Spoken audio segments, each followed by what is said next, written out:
Mental note. Don't drive to these places using a hand-drawn map. Got lost for 2 hours using the one that Jerry drew me. I swear, that man could lose his way trying to put food in his mouth. Alright, annoyance past. Let's get to work. Case number 007, The Girl in the Tub. Preliminary case notes. Lisa Margolis contacted me about supernatural phenomenon taking place in room 7 of her home, Thorndike House, bed and breakfast, which she runs year-round in the hamlet of Little Falls. I'm parked on the street 2 doors down from it. It's a charming place, like a gingerbread house. One of the big Victorian houses with all the white trim and the lavender siding. It looks like the perfect getaway. Mental note. Take a vacation soon that doesn't involve anything vaguely supernatural and stay in a hotel without a ghost. It seems like there's always a ghostly room in the inn story in every town and city. Haunted rooms, they're big business these days. Requested more often than not. But I'm not always certain about the stories attached to these rooms either. For example, the phenomenon reported at the B&B all runs along a very specific theme: water. Water damage, wet footprints, dripping ceiling. Spiritual and poltergeist activity doesn't tend to lend itself to such heavy theming. Well, if true, perhaps it's more of a residual haunting, of the kind advocated by the stone tape theory, popularized in the 1970s, as in, it may not be a ghost so much as the memory of a tragedy imprinted by violence onto the walls of a house. The house remembers this violence and replays echoes of the tragedy for years to come. Rather like a tape recorder. Might be something to consider. And meanwhile, Lisa's neighbors keep twitching the curtains back, probably wondering why I'm sitting on the street talking to myself. Time to meet my latest ghost. Mental note. Call and make sure Jerry fed my cat. I don't want to face a surly Samhain when I get home. Then again, Samhain adores it when Jerry comes over. Addendum to mental note. Find out what feline hypnotizing powers Jerry has, because it is seriously not fair how much my cat favors him. Interview with Lisa Margolis, owner of Thorndike House Bed and Breakfast. So what can you tell me about room 7? Well, I'm not sure where to start. I didn't know that room 7 was... Would you say haunted? Possessed? I'm not entirely sure. Anyway, when Rory and I first bought the house from Emily Thorndike, neither she nor the realtor mentioned anything odd other than old pipes and a tendency for squirrels to burrow in the crawl space. Interesting. So there's no mention of any strange deaths or activity in the house before you purchased it? Not at first. You see, Emily didn't know about the history of the house. She was selling it for her grandmother, Amy, who was moving in with her, since the stairs were getting too difficult to negotiate. Besides, they only need to tell you about deaths in the house if it happened in recent years. And from what I gathered, the little girl died 65 years ago. What is the story behind this little girl? Well, after the sale went through and we opened up the B&B, Amy and Emily Thorndike came to visit. Amy told me about her. She was the youngest daughter of a family friend, 4 or 5 years old, ringlets, upturned button nose, a Shirley Temple look-alike. She was playing in the tub in what was then the second guest bathroom. She slipped while trying to climb out and hit her head on the edge. Sadly, no one found her until hours later. By then, the poor girl had bled out. The stories going around say she's haunting room 7, since that was the bathroom where she died. We even kept the original clawfoot tub. Not for any morbid reason, of course. It's so hard to find antique fixtures like that. They help sell the rooms. Besides, I'm not sure I believe in the story of a little ghost girl haunting a bathtub. But something's changed, hasn't it? Why else would you call me? Well, for the first few months after we heard the story, nothing happened. Then all these little things started popping up.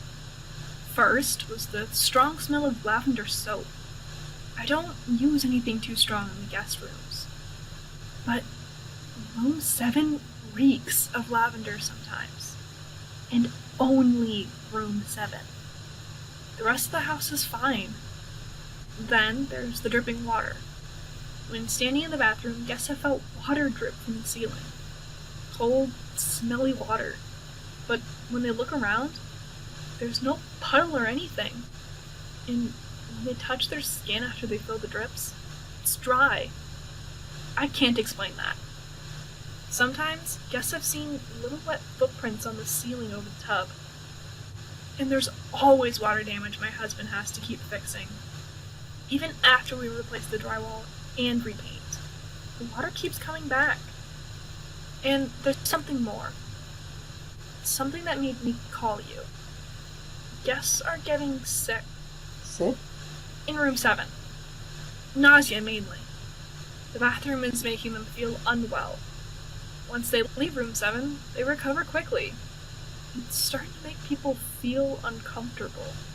One of my neighbors, who helps me out when I have a large party of guests staying here, says she won't go near room 7. Judith Drake is her name. She says she saw the little girl's ghost one night, swimming in blood. I'm getting worried someone may get too sick or hurt themselves. I need answers. Here's the key. I hope you find something out. Enjoy your stay, Miss Emerson.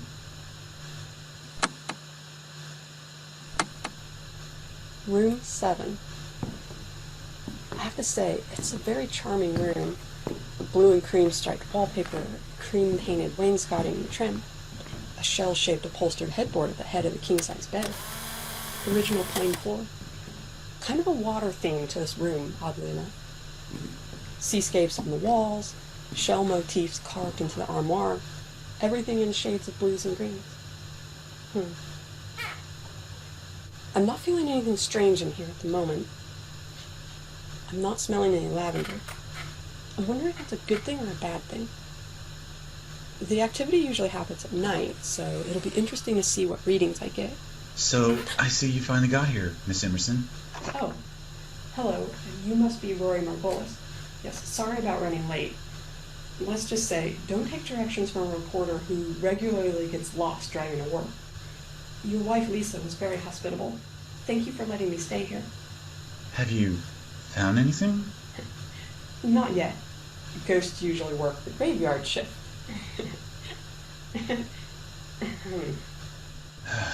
Look, I'm not saying my wife and I believe in any of this stuff. There could be a million explanations for the weird junk that happens here. These old Victorians are full of creaking floors, mice in the cellar, and ancient pipes. It's probably just a mix of all these things. And the smell of lavender, it grows out in the garden, and the smell probably gets sucked up through the vents. The wet footprints on the ceiling? Maybe some kid went swimming down at the lake and walked with wet feet in the room above. I suspect some of these floors are so worn that water would seep right through it. And the plumbing looks like it was drawn by Escher. Pipes that corkscrew through the walls, twist around each other, and go nowhere. This house was added on to, broken up, recombined, redivided, and reconfigured so much over the years that the entire floor plan is topsy-turvy. I'm pretty sure our dining room used to have a toilet in it. Some kind of downstairs powder room.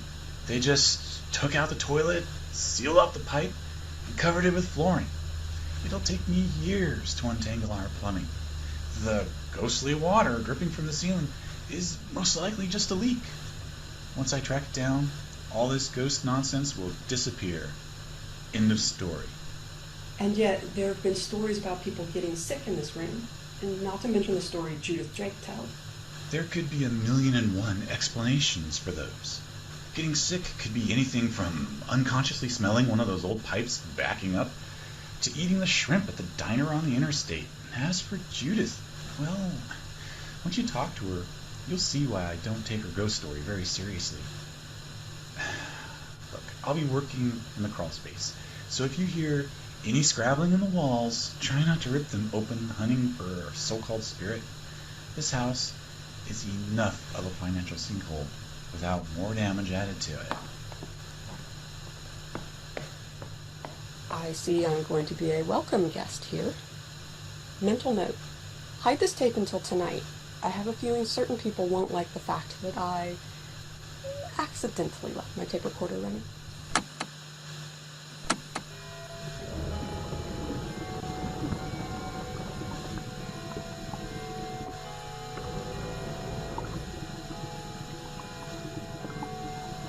Midnight.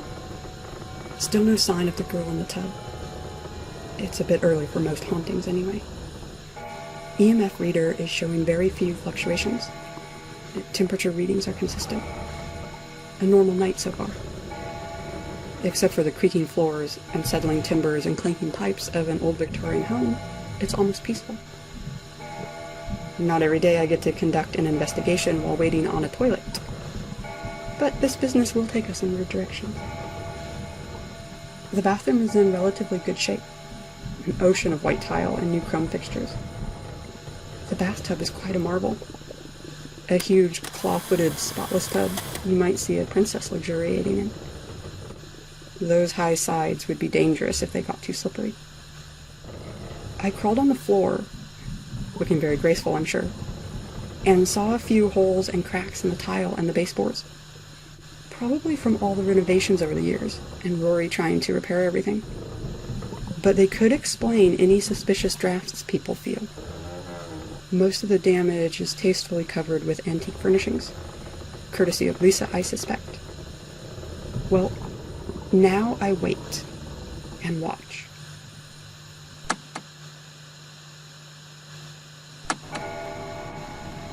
Ugh. 2 a.m. Still nothing. At this point, it's my sheer willpower keeping me awake on this toilet. Oh, there's a phrasing I never thought I'd get to say one day. You know, I swear, if this is one of Jerry's practical jokes, then I am going to... Wait. I smell lavender? It's strong, like it's oozing out of the walls. It almost sounds like the house is coming alive somehow. Get it together, Emma. It's late and you're tired. Don't start imagining things. Report on evidence only. There's something other than lavender in the air. It smells rotten, diseased, dead. It's just water. Just water. It landed on your shoulder, and that's why it spooked you. The power of suggestion is real. You've been told what to expect, and now you're sensing that. Nothing to be worried about. Wait. My shoulder. It's dry. I swear it felt wet with water. How in the world? Who's there? It sounds like it might be in the bedroom. There's no wood flooring in here. Hello? Is anyone there? Are you looking for a friend? I'm not going to hurt you. Oh man. It reeks in here. Like a wet corpse covered in potpourri. I don't feel too well. My head is pounding. My stomach is doing backflips. Wait. I hear something. It's going toward the bathroom, I think.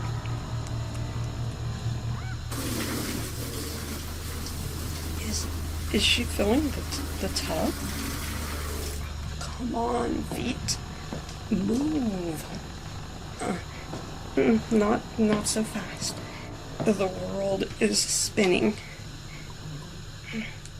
The tub. It's full of blood. Blood everywhere. It's splashed on the floor, on the tile walls. Oh God. Oh no. I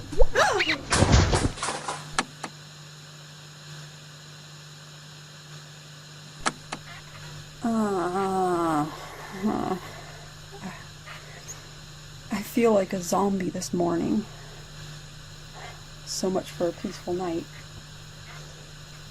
When I saw the blood in the tub, I accidentally slipped on some of it, splashed on the floor. I hit my head pretty darn well. It knocked me out all night. When I finally woke up at 11 this morning, I was in bed with a headache that won't leave and sick to my stomach. I thought I'd dreamt it all. When I went to the bathroom to investigate, it was spotless, no blood anywhere. Then I looked up. Little wet footprints and water on the ceiling above the bathtub, just like Lisa told me. Something in that room doesn't want me there. Before I can go back, I need to know more. Spending my day researching the house and the activity. Then I'll be armed for a fight. Interview with Judith Drake, neighbor to the Margolis family. Thank you for speaking with me about your experience, Miss Drake. Whenever you're ready, please tell me what you know. You're not gonna, publish any of this, are you? Not at all. These notes are for my use only. I just don't want to be gawked at like some circus sideshow star. Rory already makes me feel an inch tall about this. But I swear I saw her. I heard the stories about what happened in that room.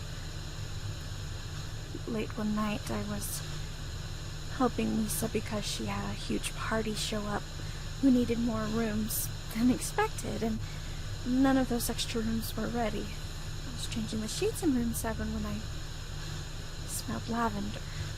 At first, I thought that Lisa just washed the sheets and new fabric softener. Then the other scene started. Something dead, decayed. It seemed to leach out of the walls. I ran to the bathroom because I thought I was going to be sick. My head was swimming and my stomach was churning. And that's when I saw it. Blood in the bathtub. Something was swimming in red, and I saw her. The briefest flash. A little girl looking like Shirley Temple as a child, wavering in the air, swimming before my eyes in the basin of blood. Blood all over her cracked face, the air reeking of death. I ran out of the room screaming. I never gone back up. It was horrible. Did you see or experience any of the other phenomenon reported in room 7? The footprints, water dripping, a little girl's laugh, maybe? No. I wasn't in there more than a few minutes. And I am never going back in there.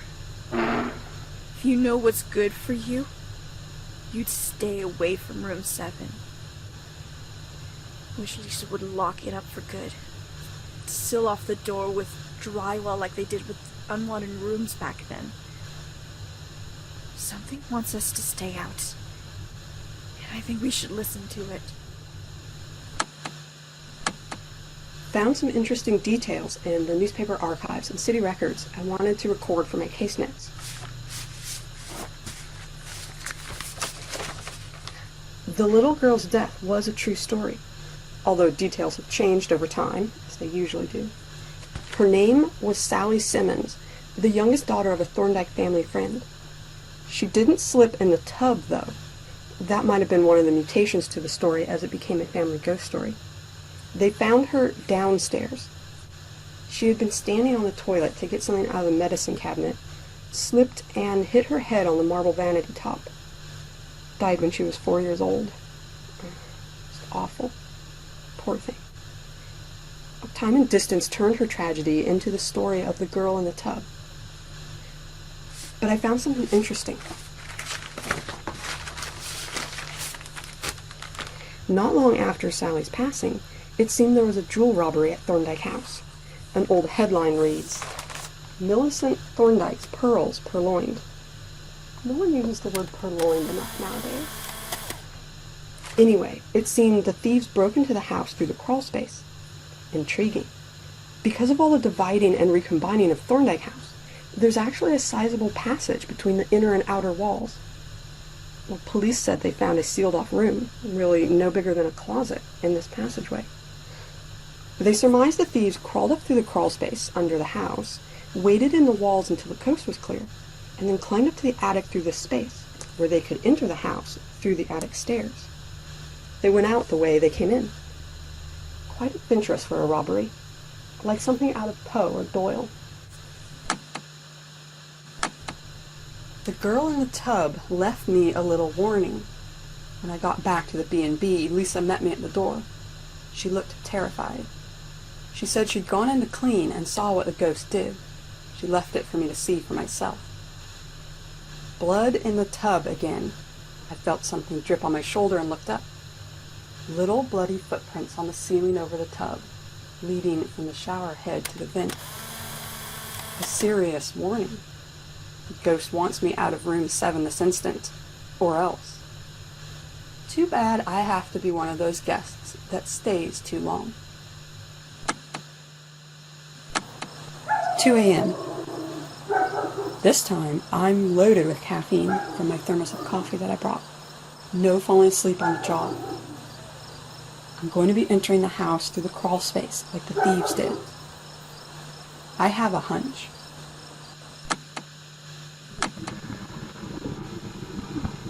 Wow. Not an easy job to squeeze my way into the passage, but I did it. Hope my shoulder isn't sprained. Mental note, take yoga if I'm going to be corkscrewing through secret passages. There was a hole cut into the bottom of the house that led into this passage. It looked fairly recent, too. I'm now between the walls of Thorndike House. It's a tight squeeze, but I'll survive. At least, I hope so. Would rather not be sealed up like that guy in the cask of Amontillado. I hear something. I'm not alone in here.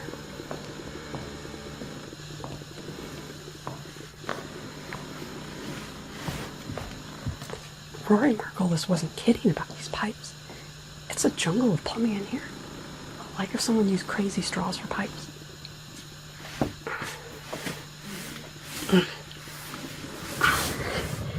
There's a hot water heater here too. Pretty banged up. Been repaired lots of times. Glad I saw it, because I might have tripped over the gas line. I've fallen enough for one lifetime. The passage is opening up. This might be that closet that was sealed off. I can see a light. A small flashlight. Exactly what I suspected. Here goes nothing. Hello, I don't think we've been introduced. I'm Emerson, and you must be the ghost that haunts room 7. Or would you prefer to go by Miss Thorndike instead?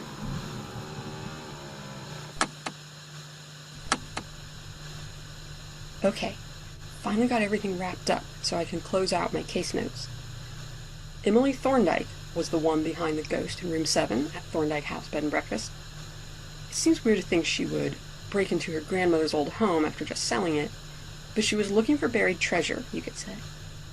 The missing pearls of Millicent Thorndike. They weren't stolen, they were flushed down a toilet. Finding those articles helped me piece it together in my head. I thought about little kids who like to steal things like keys and watches and flush them once they discover how the toilet works. It's a game to them. And Sally Simmons proved herself to be precocious and adventurous, given how she liked to climb on things in the bathroom. So it didn't surprise me at all to picture little Sally finding the shimmering pearls and flushing them to see what would happen. And because of the crazy topsy-turvy plumbing in the house, the pearls got stuck in one of the pipes. Sadly, little Sally passed away before any of the adults knew what she did. But I think one person did know, Amy Thorndike, who would have been about 5 at the time. Probably best friends with Sally. But in all the uproar about Sally's death and the missing pearls, probably no one paid her or her stories any mind. One person did, Emily. But she didn't learn about the flush pearls until after the house sold. By then, the story of Sally's passing had transformed into the family specter. Realizing it was possible the pearls were still trapped in the plumbing, Emily decided to break in and steal them back for a fortune. She knew about the crawlspace access. She would need to squeeze in between the walls, find the pipe that the pearls were in, unhook it, and take the jewels. But the question was, which pipe? Hence, the ghost. Emily had to work late at night to keep suspicions at bay. Family legend placed Sally in room 7 when she died, so that's where Emily focused her search. She needed time to work, so she invented all these ghost tricks to keep people out of the room, to make sure no one heard her working in the walls. Her ideas were honestly simple and genius. I mean, the power of suggestion worked wonders for her. To start with, the lavender. Emily just sprayed strong lavender oil through the vents in room 7. I mean, lavender as a smell usually conjures up images of soap, adding to her storyline. But the scent was there to try and cover up the other smell as well. The one of backed up sewage from those old pipes. It smelled like something rotting. Ugh. Anyway, Emily had access to the vents from the attic, which connected to the crawlspace. From there, she was able to drip the ghostly water. Except it wasn't water. It was rubbing alcohol. What a neat trick. I mean, rubbing alcohol evaporates much, much faster than water. It needs heat to do it, and it takes people's skin when it lands on it. That's why it feels so cold. It evaporates quickly, and it doesn't leave any puddles or dampness. But inhaling rubbing alcohol fumes can be dangerous. It made guests sick. Nausea, headaches, the whole shebang. I got so sick from inhaling the alcohol fumes and that smell of the plumbing. Emily's pièce de résistance was blood in the tub. It was just water dyed red. She would open the ceiling vent, which was right over the tub, and pour the water in. Again, the power of suggestion. I mean, people saw what they expected to see. Usually that would be enough to keep people away, but when I fell, Emily came down from the attic, moved me into my bed, and cleaned the bathroom up before I woke up. Perhaps something she was used to doing, caring for her grandmother. Still, it didn't stop her from leaving a little warning, the wet footprints. She just took a sponge, cut and carved into the shape of a kid's foot, soaked it, and attached it to the handle of a broom so that she could reach the ceiling. Instant ghost feet. Her constant cleaning and plumbing work, those were the reasons for the persistent water damage. Emily didn't use all these tricks at the same time, however. It depended on the guest. I mean, she went all out on me to try and get rid of the ghost hunter, determined to find and expose her. When it came to Judith Drake, Emily had an extra boost. At first, I couldn't account for Judith actually seeing the little girl's ghost. Then I saw the battered hot water heater. Gas. While working in the walls, Emily must have accidentally punctured the gas line to the water heater, leaching gas into room 7's bathroom through the holes in the floor. Judith, she then experienced a vibrant hallucination after inhaling the gas fumes. She saw the blood Emily put in the tub, and her brain, fed by the stories of the room, put together a brief image of the girl in the tub. For all I know, she actually pictured Shirley Temple. I've been told Sally was a look-alike, and the brain likes to latch onto images it's seen before. Again, the power of suggestion. And that's why Rory never believed Judith. He fixed the gas leak. He knew what caused the hallucination. When Emily saw that I had no intention of leaving, she became desperate and staged that last warning while I was out of the house. She snuck in through the crawl space, down the attic steps, and this time used her fake blood for the footprints. But with a clear head and broad daylight, I saw how she gave herself away. I saw the blood was fake. I knew now that everything was a fake. I suppose the irony to end all ironies is that Emily was looking in the wrong place the entire time. Sally didn't die in room 7. She died in the downstairs powder room, the one that was then converted into part of the dining room. And I think Sally flushed the pearls in that toilet. Well, Rory found the pearls a few days after I caught Emily in the act. Imagine that. All those elaborate stunts, only to be looking in the wrong spot for your buried treasure. Is that a kind of poetic justice? So no ghost at Thorndyke House. Except, I did pick up some interesting audio on this tape. A giggle, and there was a decided cold spot and a fluctuation on the EMF reader in the dining room. Maybe something to reinvestigate later.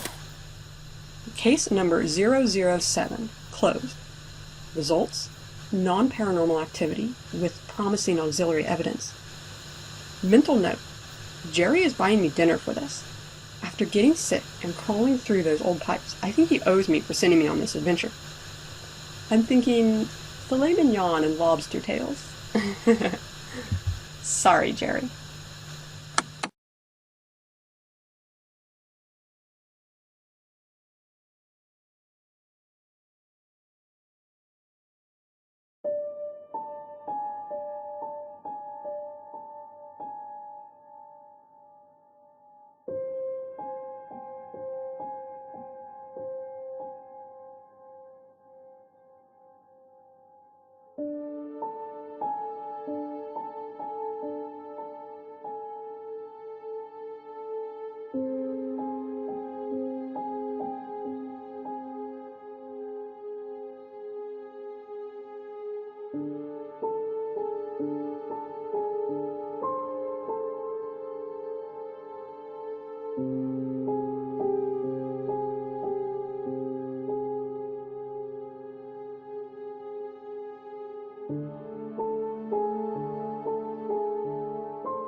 Wait, am I hearing things